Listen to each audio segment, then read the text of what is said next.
Hello and welcome to this history podcast. Now, we focused on the previous 8 videos on just the Treaty of Versailles, but what we have to remember is that this topic in particular, 1919 onwards, starts really not just with the Treaty of Versailles, but also other treaties that came out of the Paris Peace Conference as well. Now, the big three weren't as explicitly involved with these treaties as much as the Treaty of Versailles, but they still play a key point in how Europe evolved and changed after the end of World War One. And there are 4 treaties to remember, okay? And the best way to remember them is this acronym of SAINTS. And SAINTS, it makes up 4 of the treaties. So you've got the SAI, which is the Treaty of Saint-Germain. We've got the letter N, which is for Neuilly, T, which is Trianon, and S, which is Sèvres. And each of those represents a treaty. The best place to start, first of all, is with the SAI part, which is the Treaty of Saint-Germain, which is down here.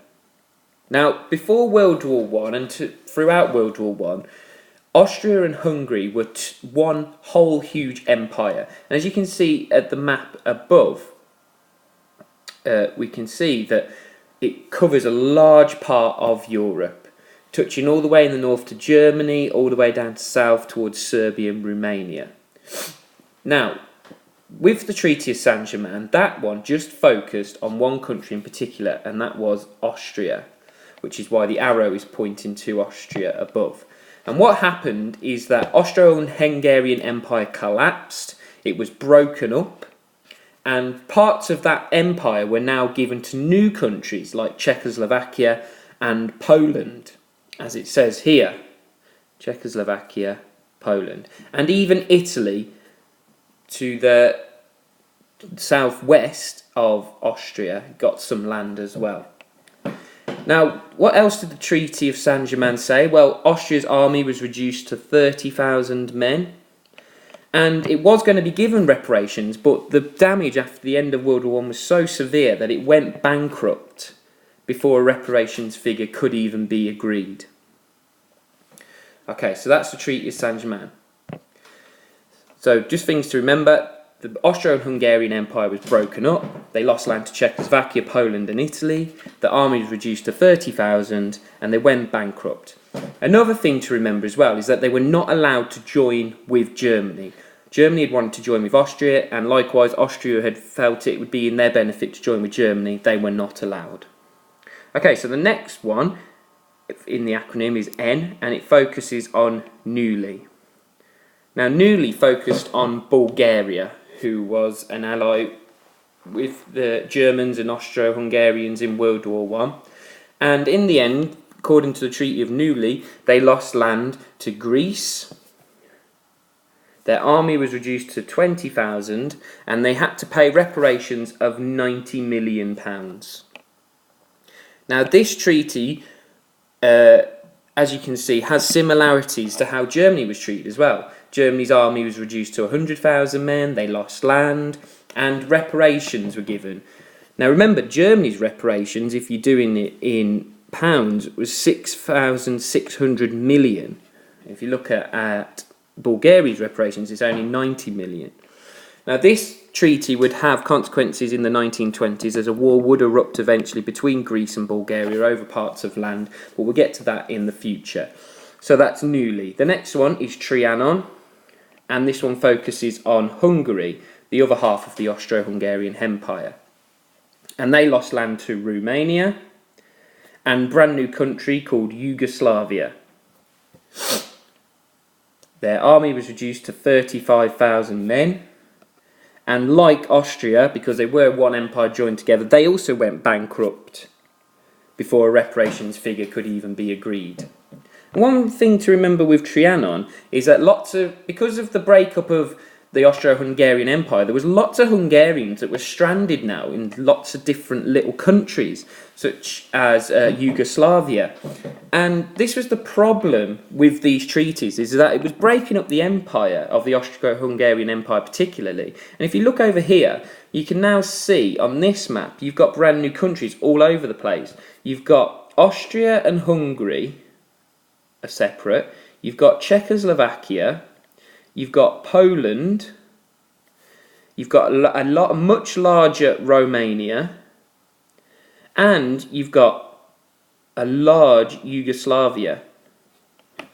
So you can see the empire, which was before, and one of the main causes of World War One is because of all the ethnicities that were in this large Austro-Hungarian Empire, had now been broken up into little countries. And the Allies had tried to think the best way, right, how can we accommodate all these ethnicities? Let's make all these little countries. Let's break up Europe into parts. And that is an honourable thing to do. He was trying to give everyone this idea of self-determination and choosing their own rights. But unfortunately, one of the main things that happens because of this treaty is that nationalities get stranded in other places. You know, one of the famous examples is Germany, with Germans getting stranded in the Sudetenland, which was like this part here that I'm drawing in red. Germans got stranded in New Czechoslovakia. There were some Poles up in here, around here in Teschen, that were stranded in Czechoslovakia. There was constant disagreement, and the same goes for Hungarians getting stranded in new countries like Yugoslavia and Romania. No one was completely happy. So the last treaty to deal with is Sevres, which dealt with Turkey, which you just can see on the map here. In the end, the Treaty of Sevres gave land to Greece. The Ottoman Empire, the Turkish Empire, were in the Middle East and the north of Africa, went to Britain and France. So they lost their empire to Britain and France. Their army was limited to only 50,000. And in the end, the Allies did intend to set reparations. However, in the end, the Treaty of Sevres turned into the Treaty of Lausanne in 1923. Okay, as there was a revolution, and the new government said we're not accepting the Treaty of Sevres, and in the end the Allies had to change the treaty to the Treaty of Lausanne, which allowed Turkey an unlimited army. It cancelled their reparations, and it did not give any land in the end to Greece. So some people say as well at the time, so well, other countries perhaps should have pushed up for a revolution, but at the time it only happened in Turkey, and they were given a new treaty in 1923. But one thing I want you to remember is this idea that all these new countries, as I've circled here, cropped up in Europe, and this idea of self-determination for all ethnicities. But one of the things with self-determination, it's a great idea, but there are problems with it. Here's one phrase of the US Secretary of State in 1919, Robert Lansing. The phrase self-determination is simply loaded with dynamite. It will raise hopes which can never be realised. What a calamity that the phrase was ever uttered. What misery it will cause. And so therefore, what's he talking about? Well, he's talking about the problems with self-determination. And there were problems, like I've said already. Now, first problem is it caused small wars. Countries were constantly arguing over this new areas of land. Where are our boundaries? Who gets what? What is rightfully mine? And this would carry on for years. Self-determination wasn't even allowed for some countries, such as Germany, and as I've said, Austria as well. They weren't allowed to join. That's what they wanted to do. They wanted to self-determine that themselves, and they weren't allowed. In the end, because of the small armies and their economies being damaged, like, for example, Austria and Hungary's going bankrupt and other countries having to pay reparations, it created small, weak countries. And then eventually, just before the onset of World War II, meant that Hitler could easily conquer them later on. And like I've said already, the new nation states had racial minorities living there. So people were stranded in other brand new countries that had popped up overnight. Not everybody was happy. So here's another map of Europe, as you can see, all the new countries involved. And as you can see, there's areas that in, for example, 1920, as here, which I'm circling in red, this purple part here, actually, I'll circle in blue, so it shows up more. So this purple part here was seized by Poland from Lithuania in 1920. So straight away, even Poland's like, well, we want a bit more. And they take it from Lithuania. And this large part here also went to Poland in 1921 after a short Russian-Polish war. So this idea that self-determination now is creating small little wars. And for years, this area called Teschen, which is where the number 2 is, was constantly debated over by Poland and Czechoslovakia. Czechoslovakia had it, but Poland was like, well, no, it should be ours. You know, it's part of Poland. We should have it. And down here as well, Italy, constantly arguing over Fiume between them and Yugoslavia, who should have it. So this idea of new small wars brewing, and World War I has just ended. It's supposed to be peace, but still nobody is happy. These treaties have meant that there's lots of little wars brewing up, lots of tension brewing up. And these countries are weak. They're brand new. They're brand new weak countries, which means eventually, if Germany becomes stronger again, it's going to easily take over somewhere like Poland and Czechoslovakia and Austria. They're not strong countries, and if Germany gets strong, they're going to easily take them, which is what happened. Also, racial minorities are stranded in different places, which isn't going to cause happiness for a large section of that country's society.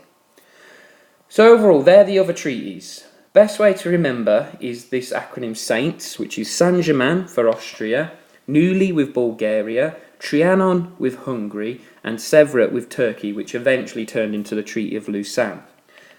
And one of the main things that comes out of these treaties is the idea of self-determination. But there are problems with self-determination. It's an honourable thing.